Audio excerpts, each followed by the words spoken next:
말씀을 가지고 우리 말씀으로 승리하는 삶이라는 주제로 우리 함께 은혜를 나눠보고자 합니다. 오늘 우리가 읽었던 이 성경 말씀을 보면 어떤 이 페르시아 제국의 어떤 되게 강성함을 우리가 보여주고 있는 한 장면을 우리가 볼 수가 있죠. 180일 동안에 여러 나라의 사람들을 초청하고 관리들을 초청해서 함께 잔치를 베풀고 또 일반 평민들과 또 어려운 사람들을 초대해서 또 7일 동안의 잔치를 베푸는데 온갖 보석과 온갖 휘황찬란한 문양으로 어마어마한 잔치를 베푸는 어떤 이 페르시아의 어떤 강대함을 우리가 보게 됩니다. 이 에스더서는 어떻게 보면 한편의 어떤 영화를 보는 것 같은 느낌이 들어요. 4명의 중요한 주인공들이 등장하게 되는데 이 아하수아에로 왕이라고 하는, 그리고 에스더, 그리고 모르드게, 그리고 악역을 맡은 악역이죠. 악역을 맡은 것이 아니라 악역이죠. 하만입니다. 하만. 오늘 이 첫 번째 인물은 이 페르시아의 왕 이 아하수에로입니다. 그는 엄청난 제국을 이끌었던 강력한 왕으로 영화 300의 주인공이라고 할 수가 있죠. 바로 이 페르시아 왕 크세르크세스, 그렇죠?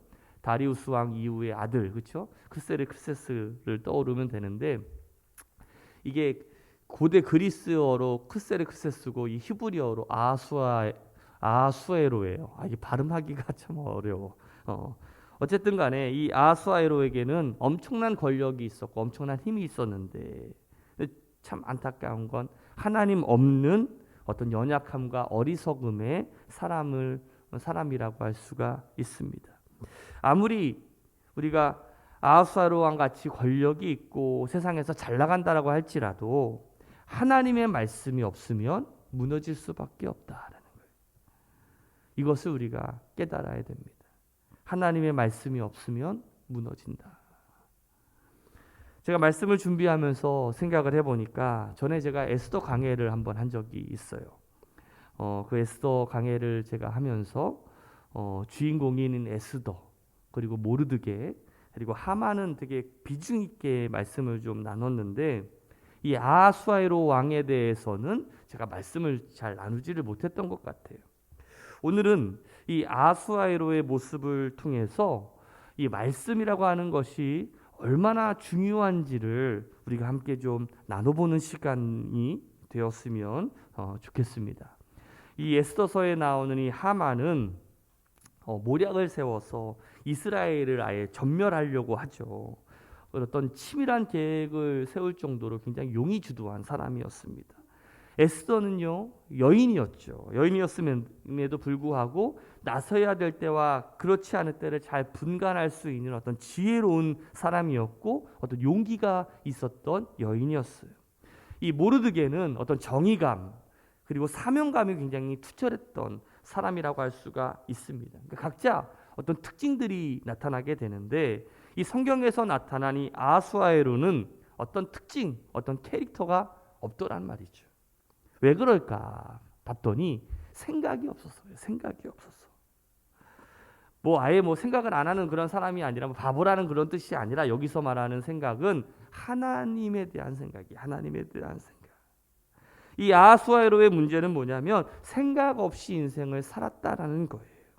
그가 왕이었음에도 불구하고 생각하는 데에 어떤 힘을 쏟지 않으니까 어떤 허수아비 왕같이 어떤 번번이 어떤 주도권을 놓치는 인생을 살게 됩니다. 다른 사람의 어떤 계략과 다른 사람의 말에 의해서 쉽게 이렇게 왔다 갔다 하는 인생, 그러한 왕으로 살게 된다는 것이죠. 이 아하수에로가 얼마나 생각이 없는 사람인지 한 예를 들면, 에스더가 이 모르드게에게서 이 하만의 모반 소식을 듣습니다. 그래서 그 왕에게 그 이야기를 전하죠. 그러면 왕은 이 반역이라는 것, 모반이라는 게 별일 아닌 겁니까? 어마어마하게 큰 일이잖아요. 그러면 자초지정을 잘 따져보고, 그렇죠? 여러 가지 소식통을 통해 가지고 다 그것이 진위 여부를 잘 따지고, 또 에스더가 또 왕궁에 있는데 왕궁에 있는 이 여인이 그 소식을 어떻게 들었을지, 그러니까 그 모르드게에게 들었으면 이 에스더와 모르드게의 관계가 어떤지 알아보고 신중하게 처신해야 되는 거 아니겠습니까? 그런데 그렇지 않아요. 말씀이 없으니까 가볍게 처신하고 말씀이 없으니까 무지한 인생을 살아가게 됩니다. 우리도 이 하나님의 말씀을 통해서 또 우리가 생각하지 않으면 우리도 이 아하수아에로처럼 똑같이 행동할 수 있다라는 거죠. 아무 생각 없이 그냥 세상이 흐르는 그 방향대로 그냥 휩쓸려 사는 인생이 될 수밖에 없다라는 거예요. 왜 그러는지 이유도 없이 그냥 남들이 하니까 그렇게 말하니까 그렇게 그냥 우리가 움직여지고 만다라는 거죠. 그런데 어느 순간에 우리가 하나님의 말씀을 깨닫고 또 하나님의 말씀이 들리기 시작하면 어떤 세상의 흐름이 아니라 하나님의 말씀에 따라 우리가 움직이게 됩니다. 그러면 자신이 이 세상을 역류하면서 그 세상과 충돌하고 있다라는 것을 우리가 깨닫게 되죠. 만약 우리가 지금까지 살면서 세상과 충돌 없이 그냥 평탄한 삶을 살아가고 있다면 이것이야말로 우리가 생각 없이 살고 있다는 어떤 반증일 수도 있어요. 하나님의 말씀에 붙들려 하나님의 생각을 가지고 살아가는 사람은요, 반드시 이 세상과 충돌하고 세상과 역류하는 그러한 어떤 거부감이 우리 가운데 나타나게 되어 있어요.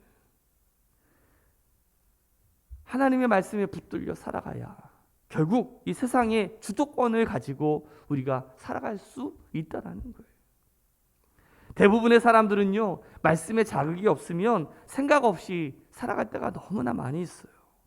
제가 목회자로 또 전도사로 교사로 사역을 하면서 많은 성도들 또 많은 젊은이들을 만나면서 대화하면서 어떤 사람은 꿈을 가지고 비전을 가지고 그 정말 하나님이 주신 품을 가슴에 품고 살아가는 사람들이 있습니다. 여러분들 꿈이 있는 사람들, 비전이 있는 사람들의 특징이 뭔지 아세요? 열정이 있어요. 눈빛이 달라요. 생기가 있어요. 시켜서가 아니라 알아서 합니다. 반대로 비전이 없는 사람, 꿈이 없는 사람은 그냥 멍하니 살아갑니다. 비전이 없고 꿈도 없는 사람 가운데서 참 신기한 건 재밌게 살아가는 사람도 있어요. 재밌게 살아가는 사람. 어떤 사람이냐면 맨날 오락실에, 게임방에, 노래방에 인생을 즐기면서 살아가는데 그 삶이 뭐예요? 공허해요. 공허해. 어떤 생산적인 것이 아니라 시간을 낭비하고 있는 삶을 살아가고 있는 거잖아요. 할 게 없으니까. 가만히 있어서 시간을 보내거나 뻘짓만을 하면서 시간을 보내는 인생을 살아갑니다. 저는 우리 새로남교회 성도들, 특히 우리 청년들, 우리 젊은이들이, 그리고 우리 주일학교 학생들이 하나님이 주시는 그 꿈을 품고 살아가는 우리 거룩한 청년들이 되시기를 주님의 이름으로 축복합니다. 정말 열정을 가지고 피땀을 흘리는 노력으로 이 땅에 하나님께서 가치 있게 사용하시는 사람으로 자랐으면 좋겠어요.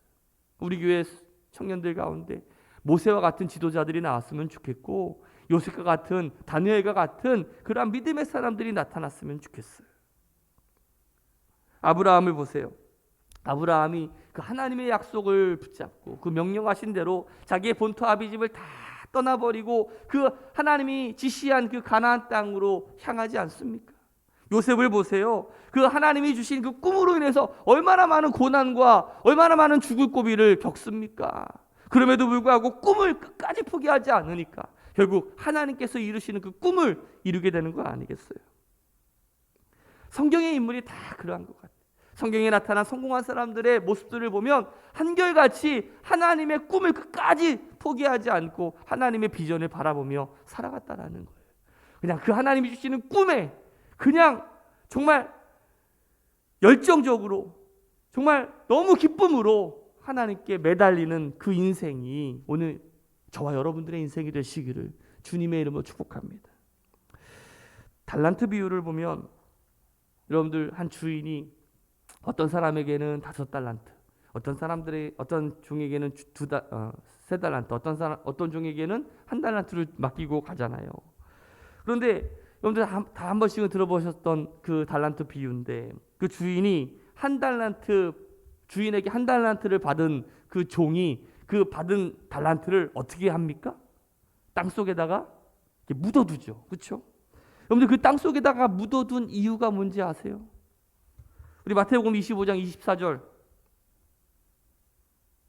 아이고. 같이 한번 읽어봅시다. 시작. 한 달란트를 받았던 자는 와서 이르되 주인이여 당신은 굳은 사람이라 심지 않은 데서 거두고 해치지 않은 데서 모으는 줄을 내가 알았으므로 25절 두려워하여 나가서 당신의 달란트를 땅에 감추어 두었나이다. 보소서 당신의 것을 가지셨나이다. 이유가 뭐예요? 땅속에 묻어있는 이유가 두려워서. 그 종은 주인에 대한 두려움 때문에 위축이 되어서 아무 일도 하지 않았다라는 거예요. 우리도 그럴 수 있어요. 우리도.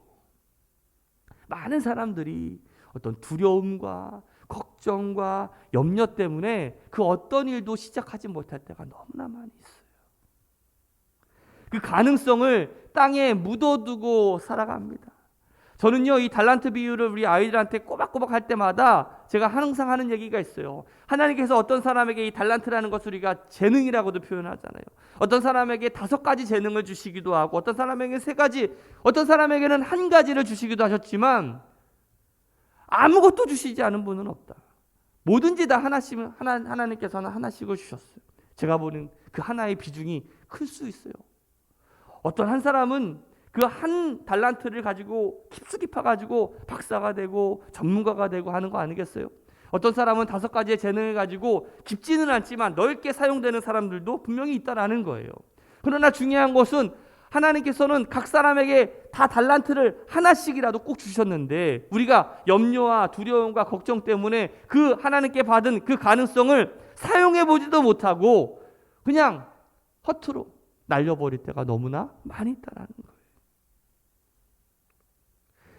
우리를 향한 하나님의 약속을 우리가 믿는다면 여러분들 하나님이 여러분들과 함께 하심을 믿으십니까? 하나님이 이 세상에 전능하신 우리 창조주요 섭리주요 마지막 심판주이심을 믿으십니까? 이 세상의 모든 것들이 하나님의 뜻대로 움직이고 또 계획대로 하나님의 뜻 가운데 이루어지고 있다는 것을 믿으십니까? 그렇다면 우리가 그 하나님께 약속을 받은 그 사람들이라면 우리가 위축되고 우리가 염려하고 걱정할 필요가 뭐가 있겠어요? 하나님께서 오늘 이 달란트를 받았던 그 주인이 이 달란트를 종에게 맡기고 가면서 원했던 게 뭘까요? 그냥 땅속에 묻어두고 그냥 있는 그대로를 갖다 주기를 원하셨을까? 만약에 이 종이 그 한 달란트를 자기 나름대로 열심히 한번 해보겠다라고 일했는데 그것을 잃어버렸다고 하더라도 그 주인이 혼을 냈을까요? 아니에요. 오히려 칭찬했을 거예요. 치열하게 하나님의 말씀을 붙잡고 살아가기를 하나님은 원하고 계시다라는 거예요.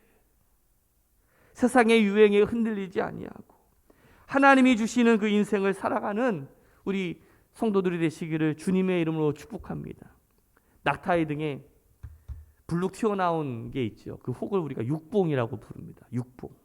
어떤 낙타에게는 1개가 있고 어떤 낙타에게는 2개가 있는데 가만히 생각을 해보면 낙타를 탈 때는 봉 하나 있는 것보다는 2개 있는 거 타는 게 좀 더 쉽겠죠. 거기에 뭐가 들어있습니까? 혹시 여러분들 알고 계셔요? 저는 처음에 저 혹 속에 물주머니가 들어있는 줄 알았어요. 사막을 주로 이동할 때 사용되는 어떤 수단이잖아요. 근데 육봉에 물주머니, 그러니까 물이 들어있는 게 아니라 지방을 저장하는 곳이래요. 지방. 그러니까 낙타가 한 달 동안 먹지 않더라도 사막을 횡단할 수 있는 이유가 뭐냐면 그 육봉에 있는 지방을 태워서 그 에너지로 공급을 한다는 거예요. 전에 제가 서초지방 실행부 회의를 하는데 실행부 회의는 서초지방을 이끌어가는 되게 중요한 기구인데 거기에는 목사님도 계시고 장로님들도 계셔요. 근데 이제 실행부 회의가 끝나고 나서 이제 식사를 이야기해야 되는데 감사님이 저한테 뭐 먹을래? 이렇게 물어보시더라고요. 그래서 제가 농담 삼아서 좀 고기를 좀 먹어야 될 것 같습니다. 요즘 고기를 먹은 적이 없는데 영양실조로 쓰러지는 거 아닌가 싶습니다. 딱 그렇게 얘기를 했더니 거기 장로님 중 가운데 내과 전문의로 계시는 분이 있어요. 그분이 저한테 이렇게 이야기하시는 거예요. 목사님, 걱정하지 마세요. 목사님 배에는 이미 고기 60근이 있어요. 제가 볼 때 지방을 다 태우시려면 1년은 좋게 걸립니다. 그 이야기를 하시는데 막 주위 사람들이 빵빵빵빵 막 터지면서 막 한참 웃었어요. 아, 내 뱃속에 고기 60근이 있구나. 한번 따라해보세요. 내 뱃속에 고기 60근이 있구나. 돌아오면서 곰곰이 생각을 해보는데 기분이 나쁜 거야. 아, 내 뱃속에 이렇게 지방 덩어리가 많이 있다니 라는 그런 생각을 해보면서도 그런 생각을 한번 해봤어요. 하나님께서 인생의 어느 시기에 우리에게 말씀을 풍성하게 먹이실 때가 있어요. 마치 막 우리들의 삶이 어떨 때는 막 잘 먹고 잘 마시는 때가 있는 것처럼 과식을 할 정도로 참 많이 먹을 때가 있습니다. 그냥 막 성경을 읽어도 막 성경이 막 즐거워. 막 성경이 재밌어. 막. 그래서 신앙 서적도 막 사고 그리고 막 그 성경에 있는 어떤 그 도움이 되는 어떤 주석서도 보고 뭐 자기가 뭐 전문 목회자도 아닌데 그냥 막 주석서도 보려고 그러고 또 신앙 고전, 뭐 철로 역정, 뭐 참회로, 하나님의 도성 막 이런 거 사면서 막 열심히 막 신앙 서적을 봅니다. 그리고 막 기도도 열심히 잘 돼요. 그냥 기도하고 잠깐 기도했는데 돌아보면 1시간 지나가고 막. 그런 적 한번 경험해 본 적 있으시잖아요. 너무 기도가 잘 되고 막 뭐랄까 막 은사가 막 넘치고 막 기뻐. 그냥 새벽 예배, 수요 예배, 금요 예배 온갖 성경 통도 그냥 볼 때마다 그냥 말씀이 그냥 잘 읽혀지는 거죠. 어쩌면 이것이 바로 영적 지방을 그 저장소에 차근차근 쌓아두고 있는 것이 아닌가. 때로는 우리가 살다 보면 고난의 터널을 지나갈 때도 있잖아요. 그렇죠?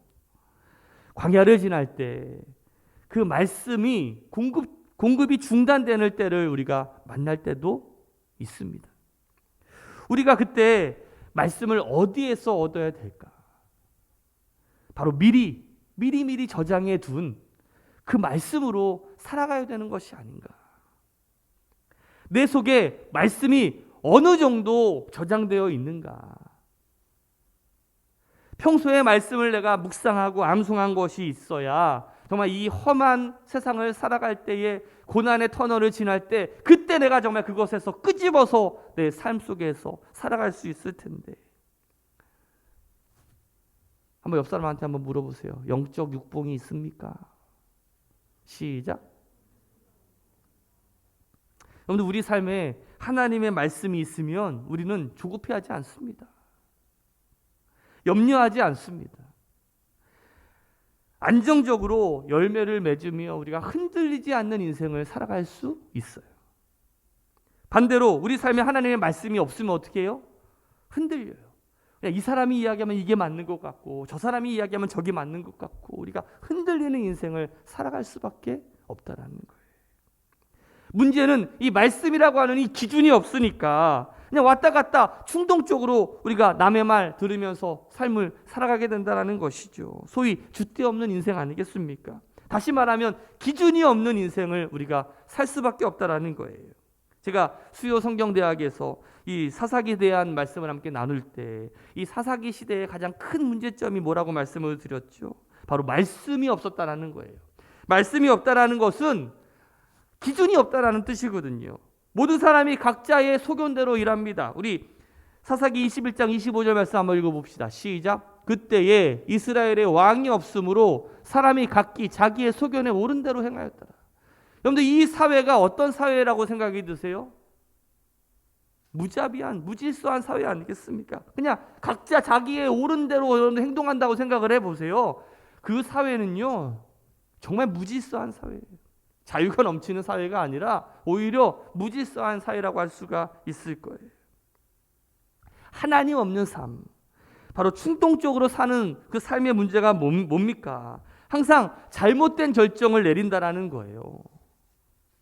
하나님의 말씀이 기준이 안 되니까 내가 하는 모든 행동이 잘못된 선택을 할 수밖에 없는 거죠. 오늘 아하수아에로를 보세요. 말씀의 기준이 없으니까 충동적으로 이야기를 합니다. 충동적으로 살아가요. 자, 에스더서 5장 3절 말씀에 보면 같이 한번 읽어볼까요? 시작. 왕이 이르되 왕후 에스더여, 그대의 소원이 무엇이며 요구가 무엇이냐? 나라의 절반이라도 그대에게 주겠노라 하니. 그냥 필요한 거니 뭐냐? 네가 원하는 것이 무엇이냐? 이러면 되잖아요. 그렇죠? 그런데 뭐라고 얘기해요? 나라의 절반이라도 줄 테니. 이 이야기는 왜 하는 거야 도대체? 그럼 진짜 달라고 그러면 주는 거예요?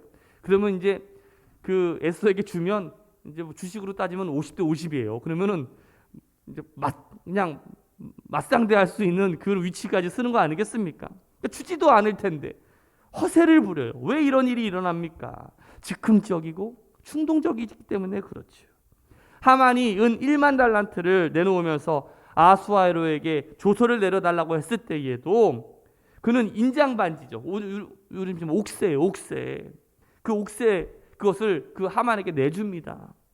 국가의 결정권이 달려있는 그 중요한 일을 이 아하수아에로는 쉽게 결정한다는 거예요. 왜요? 말씀이 없으니까. 기준이 없으니까 그냥 자기의 기분에 따라서 충동적으로 움직인다라는 것이죠. 저는 이 말씀의 공급 없이 살아가는 사람들을 볼 때마다 참 안타까워요. 열심히 안 사는 게 아니에요. 정말 열심히 살면서 살아가는데, 많은 것들을 얻으면서 살아가는데 한 번의 충동으로 지금까지 쌓아놓았던 모든 것들을 그냥 한순간에 앗아갈 때가 너무나 많이 있다라는 거예요. 유명 연예인이나 이 정치인들의 스캔들을 보세요. 한순간에 그냥 확 갑니다. 왜요? 말씀의 인도하심이 아니라 충동적으로 움직이기 때문에 그렇죠. 사랑하는 우리 새로운 함께 성도 여러분들, 우리가 하나님께 쓰임받기 위해서 어떻게 해야 될까? 하나님의 말씀을 먹으며 그 말씀을 우리 삶의 기준으로 놓고 살아야 됩니다.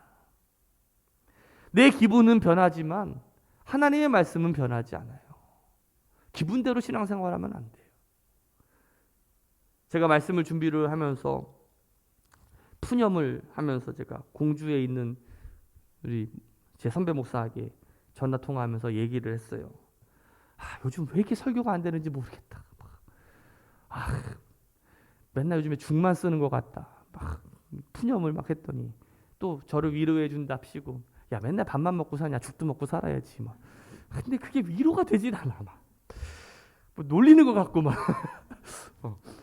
그러다가 제가 형, 내가 지금까지 설교한 게 뭐 예를 들어서 일주일에 한 번이면은 1년에 52주인데 50번이라고 치면 지금 20년 넘게 설교했는데 설교한 횟수만 해도 주일 설교만 해도 벌써 1000회가 넘는데 수요 예배, 금요 예배, 새벽 기도까지 아마 10,000회는 넘었을 텐데 우리 성도들이 듣고 있는지, 삶이 변화가 되고 있는지, 효과는 있는지 요즘 그런 생각이 들더라. 한번 물어보고 싶은데 지난주에 내가 무슨 설교했느냐? 뭐라고 했는데 대답할까? 아니면 지금까지 내가 설교한 것 중에서 기억나는 설교가 있냐? 아마 물어보면 아마 한 사람도 대답하지 못할걸? 그 얘기했더니 이렇게 말하는 거예요. 사람은요, 지혜로운 사람을 곁에 둬야 돼. 자기가 결혼한 지 20년이 넘었는데 자기 아내가 해준 밥이 22,030끼래요.